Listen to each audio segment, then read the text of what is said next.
Hi everybody, it's Sam Mathers from Fitter Futures, and today I am speaking to all the women out there who are in your 30s, your 40s, your 50s, your 60s, about the importance of having strength training as part of your exercise regime.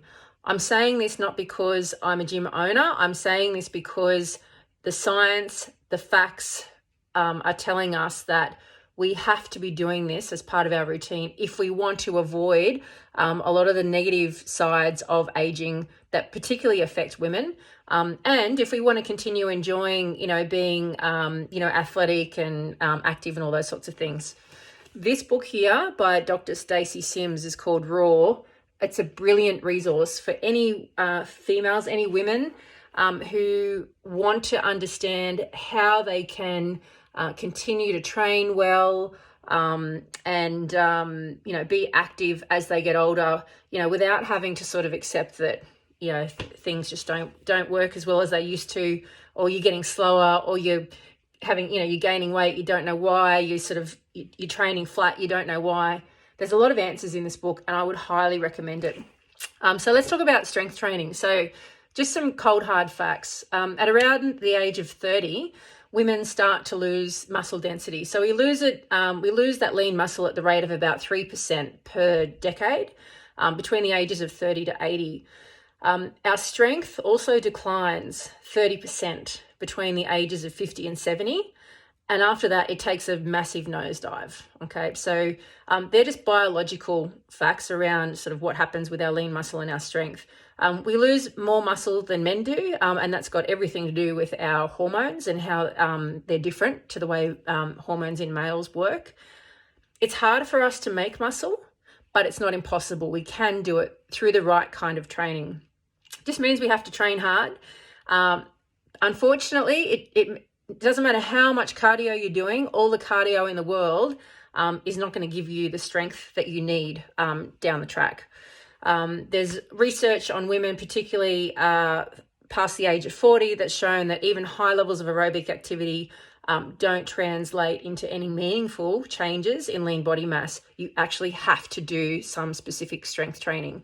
Again, if you are someone who loves to run a lot or cycle a lot, even running, even though it's a high impact activity, still is not going to give you the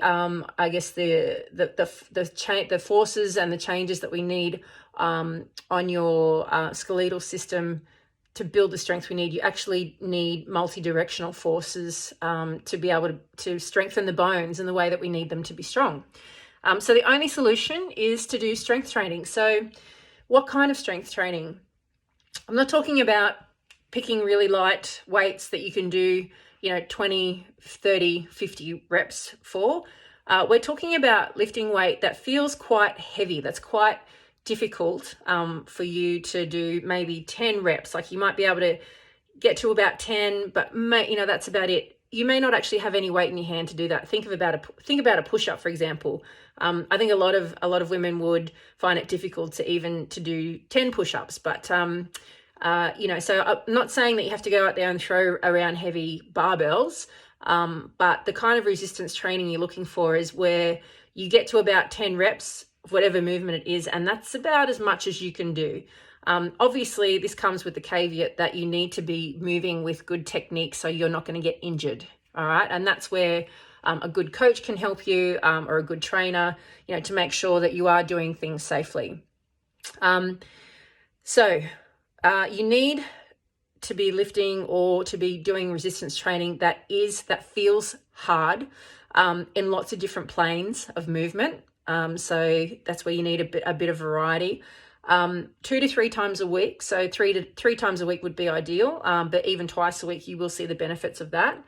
The other benefits of doing this sort of heavier kind of training, strength training, you're going to get that neuromuscular adaptation, which is what we're looking for. What that means is that it's going to also strengthen your connective tissue, and that's going to help reduce your risk of injury. And the other thing it's going to help you do is help train sort of power. And by power, I mean the ability of your muscles to recruit quickly. So if you think about running, when your foot strikes the ground and you rebound off, or if you think about cycling where you want to accelerate or go up a hill, you need power to do that.